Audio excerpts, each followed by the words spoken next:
Olá, boa noite. Eu não sei se o início dessa gravação saiu publicado aí, mas mais uma vez algum problema com a internet. Talvez aí seja o confinamento das pessoas que acabam criando esse trânsito, esse congestionamento de dados. E então eu quero mais uma vez receber os irmãos, a família da Igreja Batista Maranata. E vocês, visitantes que têm nos prestigiado aí com seus comentários, uma boa noite para você. Vamos lá, vamos começar com uma palavra de oração. Hoje o nosso tempo vai ser um pouco diferente, talvez um pouco menor, mas o que iremos tratar é de assuntos da família. Não vai ser um devocional propriamente dito, mas são informações e como nós iremos direcionar em nossa igreja, né, a forma como vamos servir principalmente um grupo vulnerável. Não somente o grupo vulnerável, mas também aqueles que de alguma maneira tiveram o seu negócio, o seu sustento significativamente afetado por conta dessa pandemia que dentro do plano soberano de Deus ele permitiu. Então vamos orar, ok? Vamos buscar a presença de Deus, buscar a sua face e pedir que Ele nos conceda um tempo precioso aqui juntos em família. Vamos orar. Senhor, nós queremos te agradecer por mais um tempo aqui juntos. Louvamos o Senhor enquanto experimentamos a fornalha da aflição. Louvamos o Senhor enquanto somos levados a esse deserto que nos coloca, ó Deus, isolados e reclusos do convívio social, mas jamais da tua presença. Pai, a tua presença é o que nós mais carecemos e precisamos. E louvamos o teu bendito e precioso nome, porque ela jamais poderá ser retirada de nós. Em Cristo Jesus, nosso sumo sacerdote, nós temos acesso direto ao trono da graça e louvamos o Senhor por isso. Pedimos que o Senhor nos conceda um tempo agradável aqui. Em nome de Jesus. Amém. Amém. Então é o seguinte, meus irmãos, eu fui desafiado pelo pastor Sacha a trazer uma palavra sobre o ministério diaconal, né? Então, eu tenho um professor, e que não é o professor do seminário, que desde a minha infância eu ouço ele dizendo que é de grande valor e uma joia preciosa quando nós entendemos o sentido das palavras na sua língua original. Esse professor me ensinou que Deus escolheu duas línguas preciosas e por meio dessas duas línguas que ele escolheu de maneira soberana e sábia, ele estaria garantindo a fidelidade, a legitimidade da sua palavra. Então, por crer nisso, e por ter aprendido ao longo de mais de 32 anos caminhando com esse professor, eu então fiz um estudo de palavras hoje, e é que a gente vai gastar um pouco de tempo aqui pensando nisso daí. O que é um diácono? Qual é o papel dele na comunidade? Né? Então vocês podem ir pensando, e depois a gente vai aqui interagir em como então a gente pode servir a Igreja Batista Maranata, depois de que compreendermos algumas definições que serão trazidas aqui. Então a palavra diácono ela vem do grego, obviamente, chamado diaconel. Essa palavra é usada para serviço. É diferente de outra palavra chamada douléu, que tem a ideia de servir na função de um escravo, né? O escravo doulos. E também é diferente da palavra terapel, que é servir por vontade própria. E também distinta da palavra latreuo, que é servir por pagamento, aquela pessoa que serve, mas em contrapartida ela recebe um pagamento. E liturgel, que é prestar um serviço público, de onde vem a palavra liturgia, conota então uma nuance básica do serviço pessoal. O conceito é bastante concreto e é basicamente servir à mesa. Nós nos lembramos de que dessa palavra ela aparece quando a igreja já está estabelecida em Atos, e em Atos capítulo 6 havia então ali uma distribuição de alimentos e as viúvas helenistas estavam sendo esquecidas pelos hebreus. Então eles se levantam e falam, né? Não é certo que os apóstolos sirvam essas viúvas helenistas, mas sim que entre os homens sejam levantados, então, esses homens que têm o Espírito de Deus, que têm o Espírito de sabedoria e possam, então, servir à mesa. Então, a ideia é servir à mesa, é cuidar de alguém, a ideia de servir. Agora, quando a gente estuda o desenvolvimento da palavra, para os gregos, o serviço é algo indigno. Para o grego, para a mente grega, nascemos para governar, não para servir. Veja só, nascemos para governar, não para servir. O serviço tem valor apenas quando promove o desenvolvimento pessoal ou o desenvolvimento do todo, como serviço ao Estado. Mesmo que exija certa medida de renúncia, a ideia do serviço sacrificial não é comum. Então, na mentalidade grega, é isso que eles pensavam. O serviço não é algo digno, ele não dignifica o homem. No pensamento judaico, o serviço não é algo indigno. Portanto, uma compreensão mais profunda agora vai ser desenvolvida. O mandamento para amar o próximo fornece uma base sólida para o serviço sacrificial. A mente judaica, então, é completamente diferente da mente grega. Ao exaltar o serviço e relacionar ao serviço de Deus, Jesus tanto estabelece uma visão completamente diferente da visão dos gregos, como também purifica o conceito judaico. Então, o sentido de servir à mesa ocorre em Lucas 17, você pode ir lá se você quiser depois, verso 8, João capítulo 12, verso 2, uma reviravolta agora surpreendente acontece quando o mestre retorna para recompensar seus servos, prestando serviços a eles. Em Lucas capítulo 12, verso 37, diz assim: Bem-aventurados aqueles servos a quem o Senhor, quando vier, os encontre vigilantes. Em verdade vos afirmo que ele há de cingir, dar-lhes lugar à mesa, e aproximando-se, os servirá. Veja como Jesus trabalha esse conceito de serviço. Jesus ele pega o conceito grego, que era o conceito do mundo daquela época, e o coloca de cabeça para baixo. Aquele que é exaltado e dignificado não é o que tem uma posição de liderança, não é o que governa homens, ou o que governa e tem algum papel significativo na sociedade, mas é aquele que serve. Em João capítulo 13, Jesus nos dá um exemplo de serviço. Ele é o mestre, ele é o rei por direito, e ele então passa agora a lavar os pés dos seus discípulos. A gente nem pode imaginar a condição daqueles pés, porque é algo que deve ser complicado para nós. Mas Jesus, ele lava os pés de cada um. Ali está o Filho de Deus, o verdadeiro e único Filho de Deus. Aquele que, quando foi dito, haja luz e houve luz, estava presente, o Criador dos céus e da terra. Ele se ajoelha, coloca uma toalha nos seus ombros e passa a lavar os pés dos seus discípulos, inclusive os pés daquele que iria traí-lo, vendê-lo por algumas moedas de prata. Então, o próprio Jesus está presente de forma semelhante como aquele que serve. Assim, quando Jesus pergunta quem é maior, aquele que se assenta à mesa ou aquele que serve, a resposta é óbvia, segundo os gregos. Segundo os gregos, é aquele que tem proeminência. Segundo Jesus, é aquele que serve. Mesmo assim, Jesus não troca por uma resposta que, em teoria, seria o seu oposto. Em vez disso, Jesus aponta para si mesmo.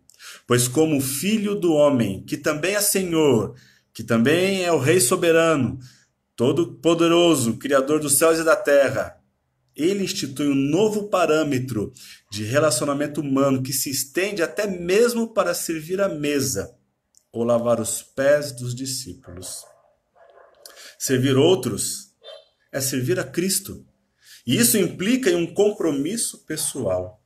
Então você, diácono, que recebeu essa incumbência, você que foi a semelhança de Atos capítulo 6, escolhido pelos irmãos, você foi eleito, você foi reconhecido como alguém que efetivamente serve, que tem um coração de servo, você então é chamado a servir. E esse serviço é como ao Senhor. É como ao Senhor. Então, um novo parâmetro é colocado. É um compromisso pessoal. A preocupação, então, dos discípulos é com o reino de Deus. Se você é um discípulo, eu sou um discípulo de Cristo, eu sigo a Jesus. Você, que é um pecador arrependido, que confessou Jesus, você também segue a Jesus. Então, o caminho que conduz ao sofrimento e à morte tem um serviço como a sua essência. Portanto, meus irmãos, o serviço não é algo menosprezado, não é algo que é apenas para aquelas pessoas que têm pouca instrução ou uma condição mais humilde. O serviço é uma marca daquele que ama e segue a Jesus. Servir outros é servir a Cristo. Então, servir outros significa que quando você serve outros, você está servindo o Senhor e pode envolver serviço até a própria morte. Ou seja, o serviço ele tem um aspecto ainda que pode ser sacrificial. Portanto, a vida em comunidade é uma vida de serviço. No sentido mais amplo, é executar um serviço de amor. Então, Deus tem nos dado a oportunidade de praticarmos o serviço dentro da nossa comunidade. Na verdade, ela pode até se estender aos nossos vizinhos, aos nossos parentes e amigos que não conhecem o Senhor, como uma forma de lançar luz neste mundo em trevas. Agora, onde podemos ver um exemplo de uma pessoa assim? Na vida do servo supremo, o Senhor Jesus Cristo. E aqui gostaria de pensar um pouquinho com você. A vinda da segunda pessoa da Trindade, o bendito Filho de Deus, o Senhor Jesus Cristo, exigiu então que ele assumisse a forma de servo. Filipenses capítulo 2,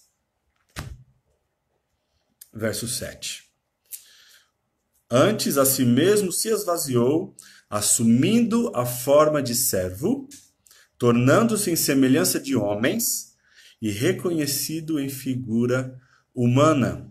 Quando Jesus Cristo veio a este mundo, amigos e irmãos que estão aqui nos assistindo, ele não veio na sua forma mais gloriosa, ele não nasceu em um castelo, ele não foi recebido numa carruagem real, nem em sua plena majestade, mas sim ele veio como um escravo, ele veio como um servo, alguém que não tem direito algum, que faz o seu trabalho e não recebe recompensa alguma por isso.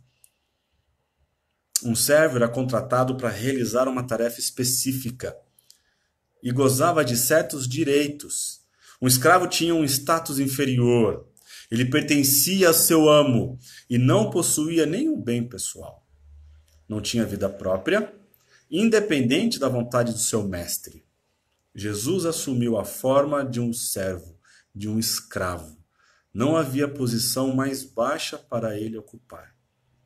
MacArthur, pensando, ele escreve algo sobre isso muito impactante. Veja, Jesus serviu a outros de maneira mais completa do que qualquer outro servo ou escravo que jamais tenha existido.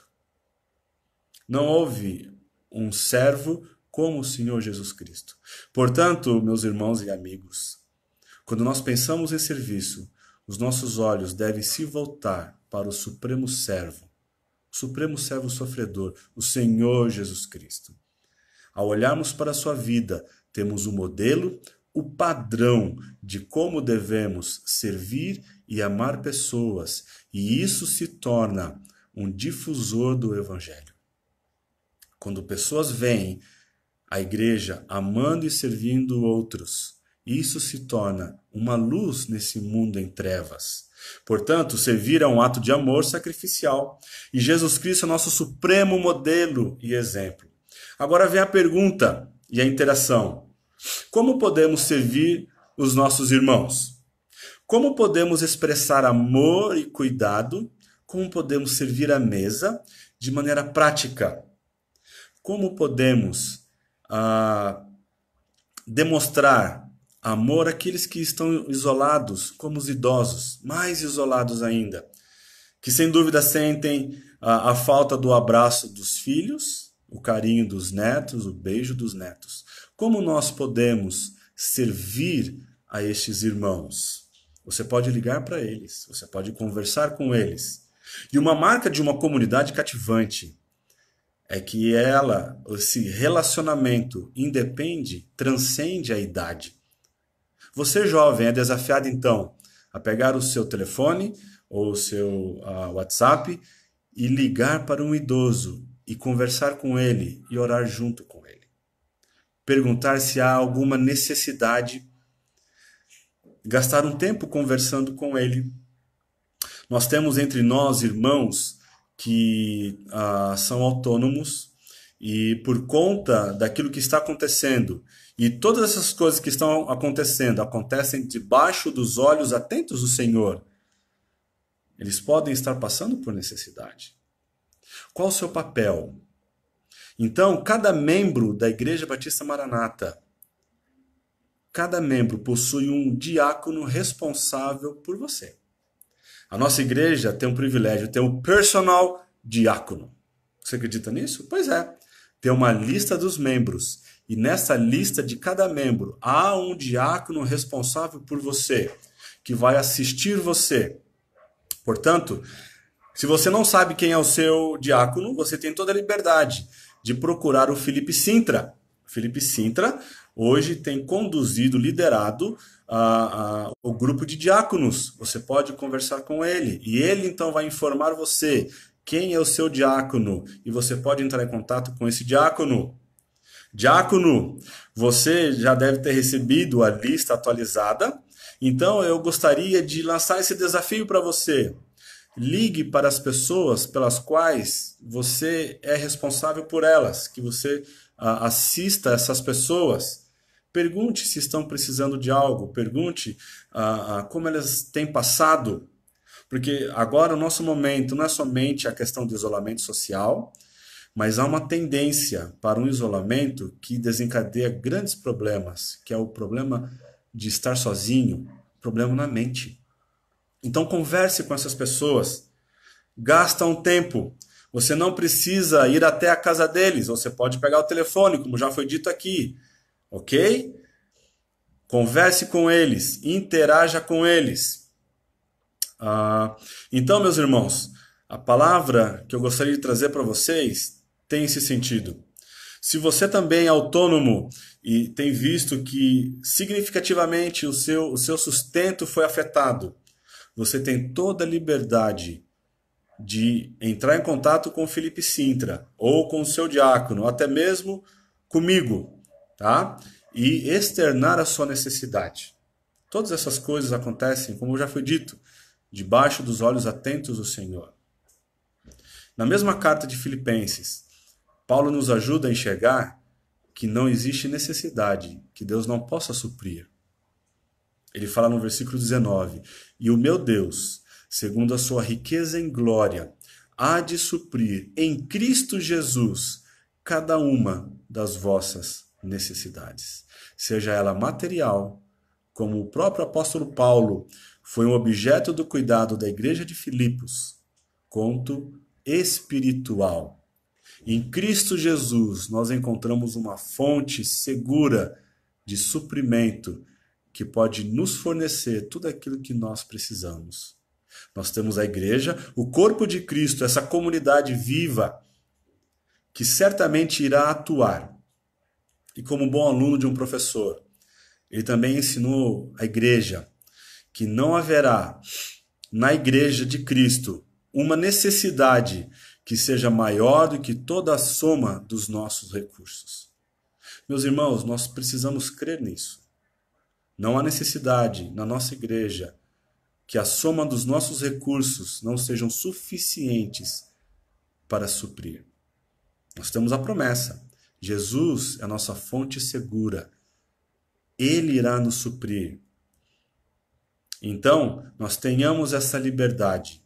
Você que tem experimentado quedas significativas no seu sustento, por favor, entre em contato conosco, procure o Felipe Sintra e ele irá então envolver os diáconos e a igreja está preparada e pronta para servir vocês. Ok? Boa noite. Nos encontramos então amanhã para mais uma live e que possamos estar atentos às necessidades que dentro da igreja surge. Você não se sinta constrangido, por favor. Não se sinta constrangido, não dê lugar ao orgulho, mas nós temos todo a alegria de poder servir, porque servir e amar é uma marca de um discípulo de Cristo. Nisto conhecereis, quando vos amardes, como eu vos amei. Que Deus os abençoe e que Deus nos guarde e que possamos servir de maneira que sejamos luz neste mundo em trevas. Amém? Deus abençoe.